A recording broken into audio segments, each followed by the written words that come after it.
a bad guy is not a career path that seems completely equal. And by that, I mean there are definitely some villains in comic books that are less than super. For every king of crime like the Joker or Doctor Doom, you've got 10 or so wacky wannabes like Killer Moth or Stiltman who aren't quite as terrifying.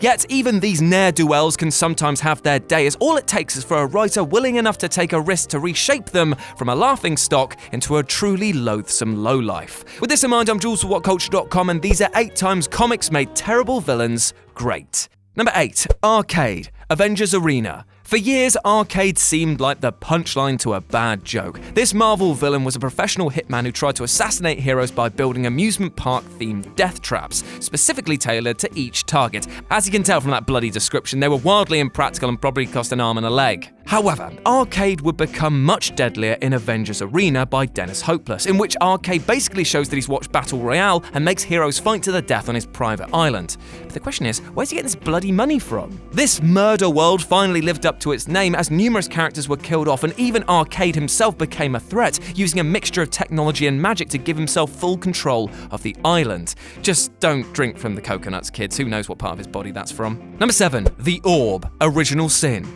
If I was a supervillain, and no, I'm not Rasputin, come on guys, play fair, then I would probably not want to take on the Ghost Rider. The man's a flaming skeleton on a bike who's fought literal demons and angels, and won. I especially wouldn't have a pop at him if I looked like a giant f***ing eye. But that's what the Orb tried to do in Jason Aaron's Ghost Rider run. This version of the character, though, was a creepy and darkly hilarious oddball who liked to take people's eyes and, I quote, roll around naked on giant piles of them. He even played a pivotal role in the crossover event Original Sin, revealing the darkest secrets of the Marvel heroes and eventually becoming the new Watcher, albeit one who gets his kicks from watching violent crimes.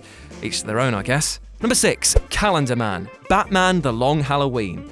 There's no way around it, Calendar Man is ridiculous. He's obsessed with calendars and only kills people on specific days. Despite having a great name, Julian isn't exactly the hardest to pin down on when he's going to commit crimes. Surprisingly though, this misfit was redeemed in the excellent Batman the Long Halloween, in which Batman has to track down a new villain by the name of the Holiday Killer and visits old Jules for a little chat on how to capture them.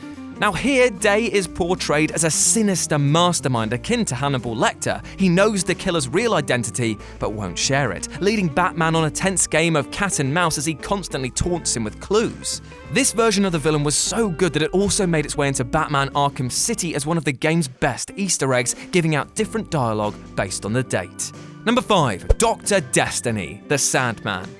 Now, Dr. Destiny is not the worst villain on this list. He was actually an early Justice League enemy and managed to give the team a fair run for their money. However, in an age where new bad guys would just show up constantly, he didn't really stand out, and he lacked any real motivation. His ability to control dreams was only really used for some half-baked plans involving replacing superheroes and hoping that no one would notice.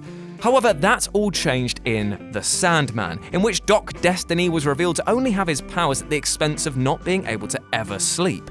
This obviously caused him to go mad and waste away looking like a skeleton by the end of things. In a chilling story, he actually took an entire restaurant hostage and submitted them to a series of horrific tortures before ordering them to kill each other. Perhaps even worse, the story ended with Dr. Destiny finally getting what he wanted, which was his ability to dream being restored. Number 4. Boomerang, Superior Foes of Spider-Man.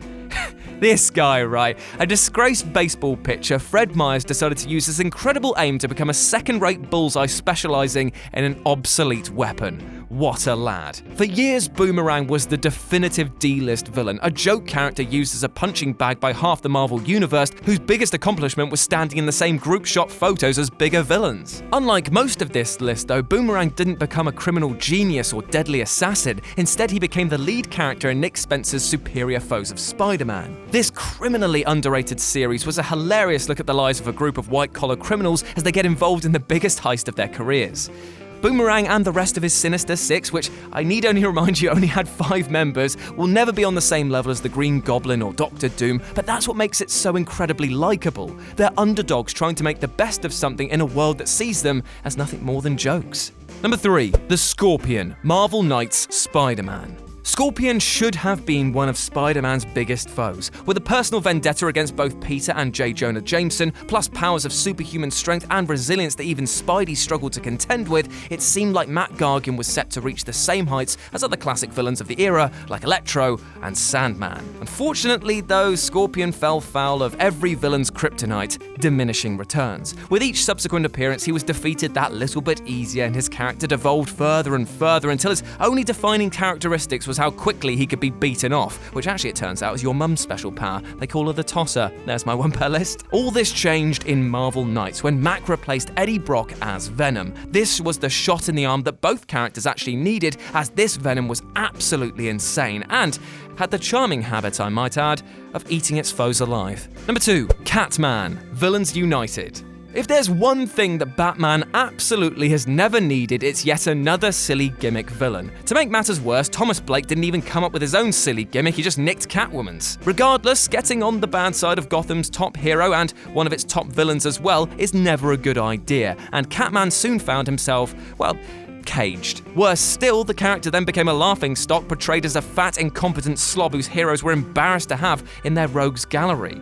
Then came Villains United, where Blake realised what a loser he'd become and decided to go, live with lions. After somehow not being eaten, he gets absolutely ripped and then joins the Secret Six, which then went on to have a great series of their own, including a fight with Batman that almost sees them get the better of him. And number 1, Deadshot, Suicide Squad. DC's coolest assassin today may be a surprising addition to this list, but trust me, Deadshot had a long road to get to where he is today. The character actually dates all the way back to 1950, where he was involved in a weird plot to replace Batman while dressed in a top hat and tails like he'd just come back from the f***ing opera. In later appearances, he would adopt the classic red outfit and silver face mask, but still struggle to live up to his own hype. For somebody whose deal is never missing, his targets always seem suspiciously lacking in bullet holes. Then came his leading role in the 1980s Suicide Squad, which finally delivered on his promise of being the deadly assassin as well as fleshing out his character. He was one of the breakout moments of the series and earned himself a spin-off book in the process, which further cemented him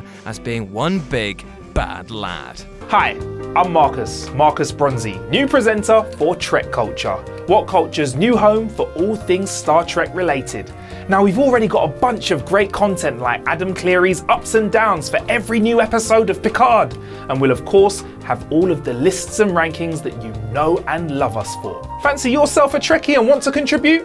Well, What Culture is hiring video editors and writers, so if you want to get involved, fire over a CV and cover letter to trekculture@whatculture.com. And while you're at it, don't forget to slap subscribe and give us a follow on Twitter. It would be a great dishonour if you didn't. I've been Captain Marcus Bronzy. Until next time, Kapla!